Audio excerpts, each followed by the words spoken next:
C++ tutorial. Naredbe grananja. Naredba if. Zadatak. Data su 3 različita broja.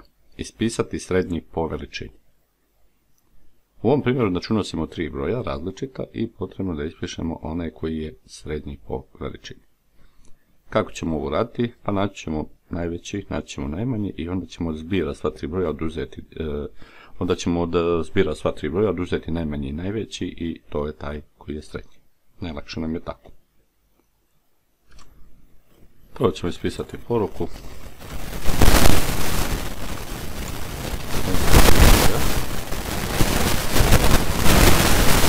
I definisat ćemo 3 broja, neka bude znači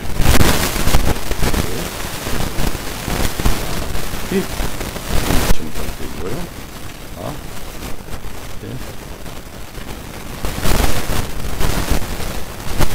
i sada ćemo pretpostavit ćemo da je max najveći A, znači naćemo prvo najveći, reći ćemo ako je B max, max je B i C veći max, max jednako C. Znači našli smo najveći, ajmo da nađemo najmanji, isto ćemo pretpostaviti min, stavit ćemo ovdje, stavit ćemo ovako, jednako isto A, pretpostavimo znači da je najmanji A i kažemo if ako je B manji od toga min, onda je min jednako B i isto ako je C manje od min, onda je jednako C. I našli smo najveći i najmanji. Idemo sada da nađemo srednji. Znači rekli smo srednji je jednak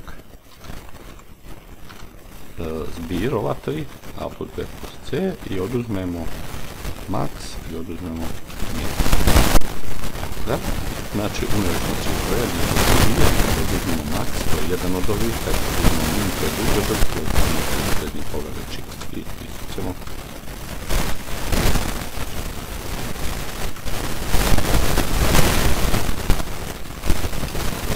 srednji po veličini je i stavit ćemo ovako promjenjiva srednja.